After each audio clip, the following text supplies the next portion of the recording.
Hello, beer troopers, and welcome to yet another beer and cheese pairing. Once again, Trappist beer and Trappist cheese. And this is the episode, the final one for now, and the one I've been looking forward to the most because we're doing something really cool.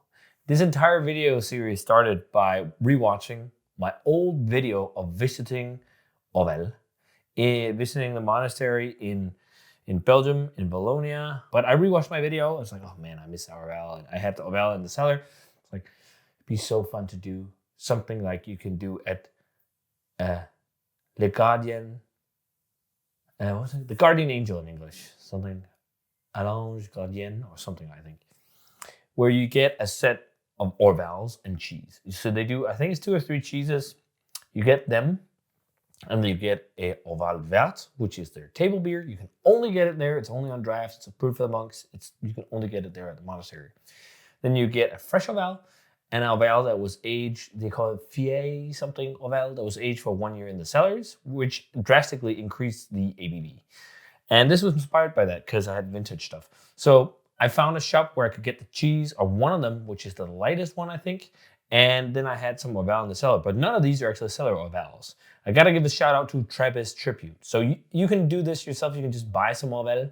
But if you want to see how this beer truly changes over time, this shop is magic for that. And I actually got it because they had a special Orval tasting box. And I bought that. And I was doing all these videos, but I really wanted some older Orval as well, because also during that trip in Belgium, I also did a video of a 17-year-old bottle, which was visiting Culminator in Antwerp. You can also go check these videos. I'll try and link them in the end.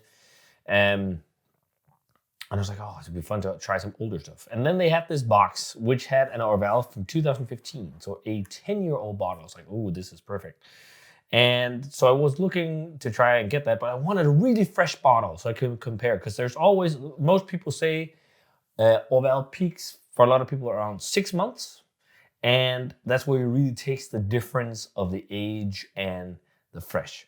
So I thought it'd be fun to try and find a fresh one, but I couldn't find a fresh one in Denmark. I could only find bottles that were about 6 months old, which was kind of what we needed, but we needed a fresh one. So I actually contacted Trappist Tribute and asked them if they had fresh ones, and they did. They just hadn't put them on the web shop yet.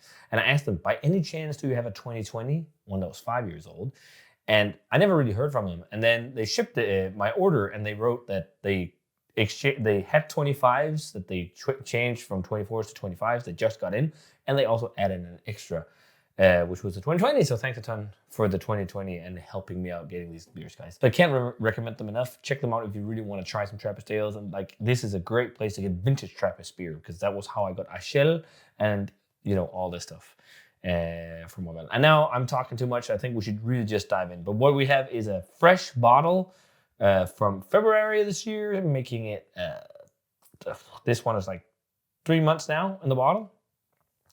So not as fresh as we can get. We have this one from 24, which is 6 months in the bottle. Then we have this one from 2020, which is 5 years in the bottle. And then we have this one from 25, which is 10 years in the bottle. And the special thing about these beers is that they're finished with Brettanomyces. So Brettanomyces is wild yeast that really develops in the bottles. And fresh Orval versus aged Orval is vastly different because of this Brettanomyces producing more funkiness and everything. And this is, people call it a Belgian pale ale. It's Orval. It's very much its own thing. It's a very unique Trappist ale, and it's my favorite. It's my favorite Trappist beer. It's a world-class beer. I've talked enough. Let's dive in. So let's start with the fresh one, the 25. 6.2%. The older ones, at least the last two, might be stronger, because the residual sugars in there are going to be split up and fermented out by the Brettanomyces over time. But pours in the glass, the palest of all the bunch. Streaming CO2 in the authentic glass as well. Of course, I also have an Orval glass. But yeah, much paler than the others. It's fun to just sit like this and look. They're all quite dark pale ales, but it really gets more amber with time in the bottle, which is only natural due to oxidation. But yeah, it's a light hazy amber color with a very effervescent, frothy head. It's kind of beige. Let's check out the aroma on a fresh bottle of Orval. Man, it's definitely already got some bready funkiness. Smells so good.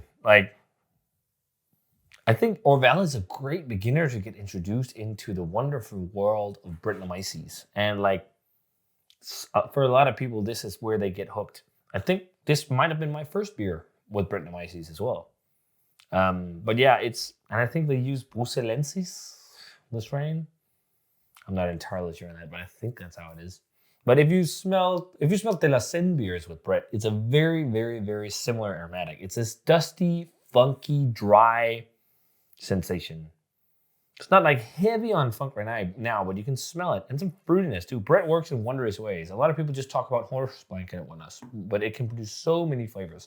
Also a lot of fruitiness and whatnot. It really depends on the conditions you give the yeast. It's just like other yeast. It's just a bit more crazy, but the conditions you can influence, like minimizing oxygen for it and stuff, it will make it produce different things. So in the aromatics department. But this just smells classic. Very grassy, vibrant, hoppy, floral, peppery, very hop focused. And then like the softest hint of sweet, doughy, bready notes underneath and a touch of caramel maltiness. It smells freaking great. And this is also one of the only, I think it's definitely the only, just on the top of my head, there might have been newer ones, but maybe the first dry hopped Trappist ale.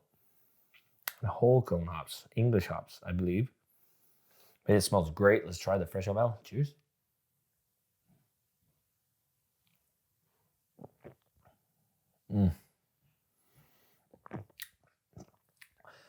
It's just such a dope beer. This is fresh. It is definitely, the aroma had more of the Brett going on, but it's definitely not got as much deep funk and a lot of body. More body than I remember. Also a lot of dryness from bitterness and CO2. But it feels a little bit fatty in the mouth, like crystal malt fatty, if you can say it like that. Very good high carbonation, high hoppiness. It's like very grassy, peppery, spicy, nettly even. There's also maybe hints of apricot or something, like a jamminess about it. A little bit like English ales on steroids and a little bit weird because of the Brettanomyces and funky notes. It's just such a wonderful beer.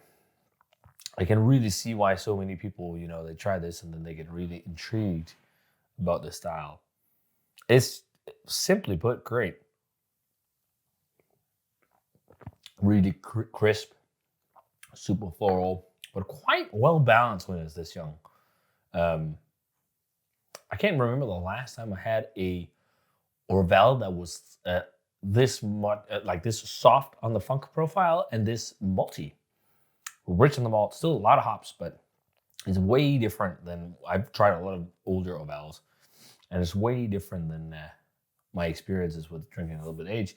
Let's have a bite of the cheese. So the cheese is very similar to like a Port Salut, which you might know. I think it's not just called, I think there's a brand called Port Salut and then they're called something else. It's a French cheese. Very soft, very creamy. I think they have, is it 2 varieties or is it 3? I'm not entirely sure, but this is the only one I can get. And this was also bought on Gouda Cheese Shop. I should have maybe waited with buying this one so I could also have gotten a 1-year-old bottle. So it could be fresh, 6 months, 1 year, 5 years, 10 years. But that would also make for a long video. And this one's also crazy long already. So let's just eat some cheese. Nice, really easygoing, creamy, really fatty, slightly nutty. I can taste that it's been sitting in the fridge for a little bit. This is the last bit I have left. And so it's become a little bit more strong in taste. It's not like it's too old or had built up like ammoniac type. You can get that with some cheeses when you age them a bit too long. But you can just feel like it's aged a little bit. It has a little bit almost like a pepperiness about it, just lightly. Whereas I remember having it was like none of that. It felt a bit more bright, if you can say it like that. But it tastes nice still. That's a perfect match from the get-go. Like nothing really is fighting against each other or anything. It's just like a very cohesive experience. It makes sense because it's made by the same people making the beer. It's made by the cheesemakers, I guess, at the monastery, but it really works. So let's jump over to The bottle that is 6 months old. You already see a clear difference in color. The amber nuance is much more pale in the fresh one. And this is, again, due to oxidation. So it's a bit lightly hazy, more amber in color, tan head, 6 months in the bottles. Let's see. Much higher level of funk on the nose. It might also be because these glasses are better for smelling than the chalices, but I had to use a proper glass. But yeah, it's almost a little bit like asphalty, like super weird. But if you ever smell when there's paved fresh roads, there's something like that. Or rubber tire, hot rubber tires. But still a good level of hoppiness to it. Still a little bit floral action, but the funk is really overtaking it. And the rich kind of malt note there's in the fresh bottle is not as apparent anymore. It smells really good though. Let's try it. Cheers.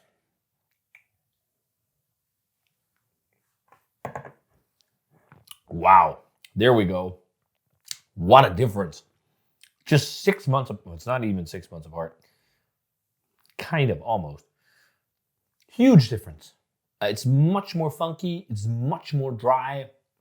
It's much more spicy. The malts are really dry. It's like, the malts are driven more back, and funk and hops stand out more, which is super fun. Like with beers like this, I'm never too afraid with age as much, like hoppy beer, like most clean hoppy beer, you drink it really fresh. This, when you add Brettanomyces, things change. It does weird things and things that work.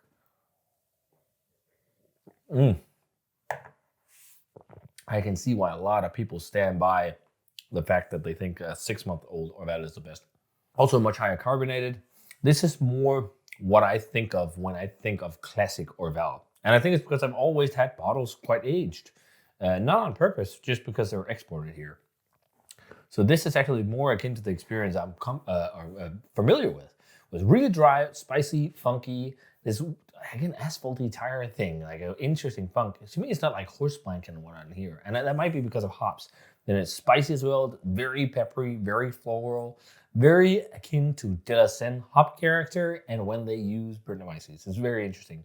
And then it has undercurrents of like rich, maybe not crystal malty notes. It's more bready now. There's like a crystal malty sweetness on the fresh one. Damn delicious. Let's jump. 5 years in the bottle. Now it's been spending a lot more time. Let's see how it is. I remember the one that was really old holding up very well with time, so I'm thinking this one will as well. Wowzers! Jesus! This is like a completely different beer. Wow. I'm glad I have a good amount of vintage bottles at the moment. That is crazy.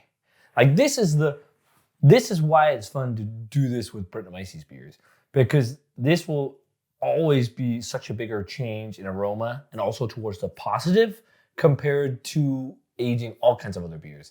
Like all the other Trappist is like, oh, it's good, and then it starts to fall off. This has been 5 years in the bottle. It smells fucking dope. Because it's alive. The beer is alive in your cellar. It's not dead because, the yeast slowly die and whatnot. Because Brettanomyces work slow and in magical ways, and they will just eat everything and go nuts and split up super complex sugars and whatnot and develop characters like this. This is really funky. This almost smells like a lambic. Like, this is crazy.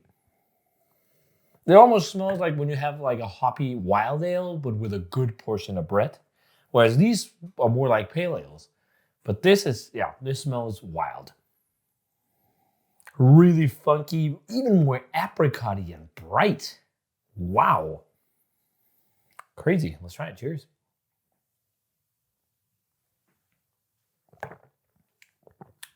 Wow. What a beast. Such a different beer. The funny thing, the crystal maltiness is there a little bit, and there is something going on where you're starting to get nuances of sherry. There's almost notes to this that reminds me of when people in the lambic world are using like sherry or Yeah, so I guess it's mainly sherry barrels, but you also see this with like older lambics. They start to develop these kind of sherry and nutty nuances and whatnot. That's going on in this. This is really good, this 5-year-old bottle. Really rich funkiness, apricot, dried nuts. The bitterness also seems a bit more tame for some reason. I guess that's also just age, but still there. Still super vibrant and sippy on the CO2. Still also hoppy. It's like, as if this boosts like stone fruity notes and floral notes and citrus notes. Like, it seems more fruity than the other two for sure. Like, much more bright and vibrant, which is really interesting. Wow. What a different experience. I'm not sure if the cheese pairs as good with this as the fresh ones, but this is really fun. So first of all, the 10-year-old bottle here is the most clear of the bunch and the darkest. So the yeast is really settled in the bottom of the bottle. I poured the same equally aggressive, but this one, everything just seems to have settled more. Still super high in CO2 and is more of a rust orange color. The head was also still quite intense, but also maybe the least amount of head retention of the bunch. But yeah, let's check out this 10-year-old bottle of Orval. Okay, so 10 years might be pushing it a bit. It's like really funky now. Like really, really funky. Stinky almost. There is all kinds of weird shit going on here. Like, let's just... Yeah, this is like that bright fruitiness. The hops are still there. This is almost like this is all about Brett. This is... It's super weird, but if you've ever had baijiu, which is a Chinese liqueur where it's like weirdly spontaneously fermented with a mold and all kinds of weird shit in like pits, or at least what's gonna be turned into the spirit. It almost has notes of this like weird sharp pineapple and yeah, like really lavender-like weird floral notes and really heavy musty funkiness. Like this one is for sure for the Brett lovers. I'm even like getting those asphalty notes in this as well, but it's just like almost a bit like gasoline-y as well. Wow, so cool to see how different these beers are. This is the first time where it's just not like this whole flapping up and down with a vintage tasting on the channel, and we've done a few. This is where it's just like there's all kinds of little things going on, and everything is cool and tasty. That's why the bugs are best for age wild beers. But yeah, this also smells like a wild ale right now. Also got weird note there that was a bit like Ribena currants. There's just like, it's got all kinds of crazy things going on. A lot of fruit developing on this one, and aged fruit as well. It's like a lot of currants actually. It smells really cool as well. Let's try it. Cheers. 10 years in the bottle.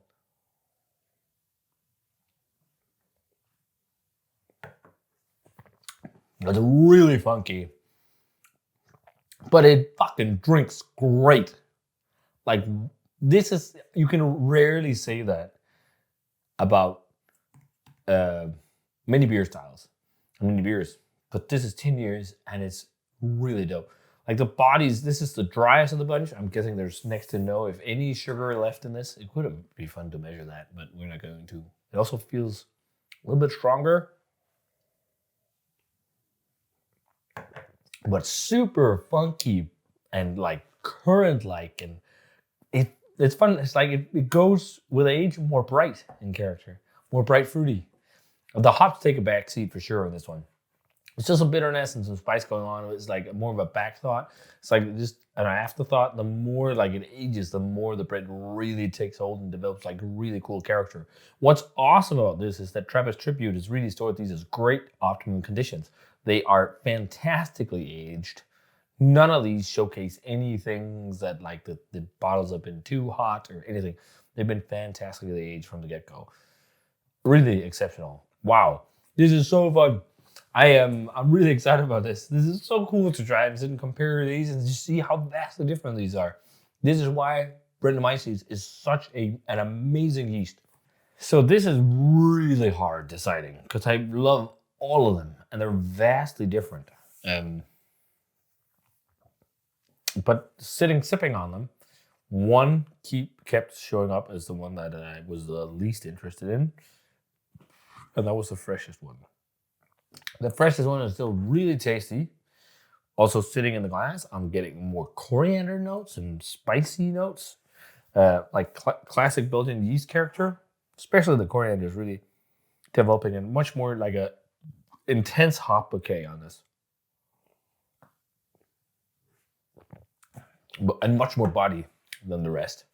But this is like world-class, really young Brett beer.